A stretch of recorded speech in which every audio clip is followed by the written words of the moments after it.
Hello friends, இன்றைக்கி வந்து பார்த்திங்கன்னா புதினா கொத்தமல்லி சட்னி வந்து எப்படி செய்யுதுன்னு பார்க்கலாம். இது என்னோடய ஸ்டைலில் வந்து நான் செய்கிறேன். இது வந்து சூப்பராக இருக்கும் டேஸ்ட்டு. எப்படி செய்யுதுன்னு பார்க்கலாமா? ஸோ இதுக்கு வந்து பார்த்திங்கன்னா தேவையான இன்க்ரீடியன்ட்ஸ் வந்து தக்காளி, வெங்காயம், பூண்டு அதெல்லாம் எடுத்து வச்சுருக்கேன். ஸோ இப்போ வந்து பார்த்திங்கன்னா ஆயில் போட்டு ஆயில் வந்து நல்லா காய்ட்டும்.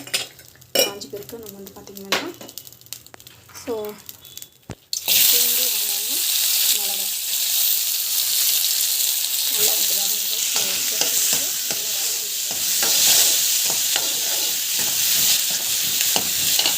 ஸோ உப்பு வந்து போடுங்க, போட்டு நல்லா வந்து வதக்கிடுங்க. நல்லா வதக்கணும்.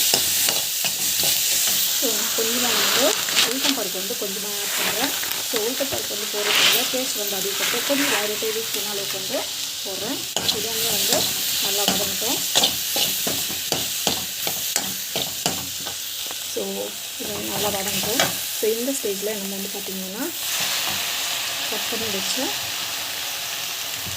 நம்ம வந்து பார்த்திங்கன்னா கொத்தமல்லி அண்ட் தென் புதினா வந்து ஆட் பண்ணுறோம். ஸோ இது தோட்டத்துக்கு நிறையா இருக்கும், பட் சட்னி வதங்கின பேருக்கு ரொம்ப கம்மியாகிடும்.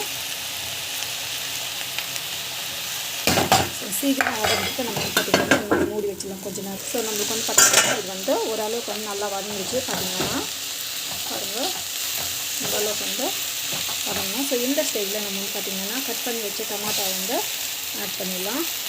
அவ்வளோதான். ஆட் பண்ணிவிட்டு இதுவுமே வந்து வதங்கட்டும். அப்படியே வந்து க்ளீன் பண்ணி வச்சுடுங்க. ஸோ நம்ம வந்து பார்த்திங்கன்னா இந்த ஸ்டேஜில் புளி கொஞ்சம் வந்து போட்டுட்டு இதுவுமே வந்து நல்லா வந்து வதங்கட்டும்.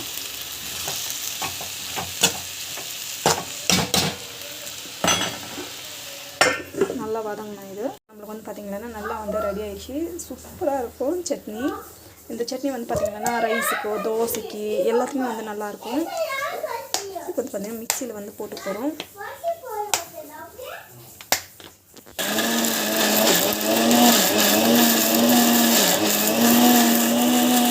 வந்து பார்த்திங்கன்னா சட்னி வந்து தாளிக்கலாம். ஸோ சூப்பராக வந்து மசிஞ்சிடுச்சு. ஸோ இதுக்கு வந்து பார்த்திங்கன்னா நம்ம வந்து கொஞ்சமாக வந்து ஆயில் போட்டு போகிறோம். ஆயில் வந்து காயட்டும். ஆல்ரெடி நம்ம எண்ணெய் போட்டு வதக்கிற வாசி லைட்டாக வந்து ஆயில் போட்டுக்கோங்க.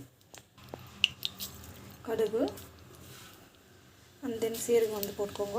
நல்லா வந்து காயட்டும்.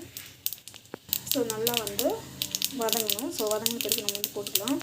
ஸோ நல்லா வந்து பார்த்திங்கன்னா இது வந்து நல்லா வந்து வதங்கிடுச்சு. ஸோ நம்ம வந்து இது போட்டுக்கலாம். போட்டுட்டு இப்படி வதக்கி வச்சுக்கோங்க. ஸோ சூப்பராக சுவையான சட்னி வந்து ரெடி ஆகிடுச்சு. வீட்டில் ட்ரை பண்ணி பாருங்கள். கண்டிப்பாக இந்த வீடியோ பிடிக்கும். உங்களுக்கு பிடிச்சதுன்னா ப்ளீஸ் சப்ஸ்கிரைப் பண்ணிக்கோங்க. ஸோ தட் நான் போகிற வீடியோஸ் நோட்டிஃபிகேஷன் வரும். Thank you so much. By from Maheswari.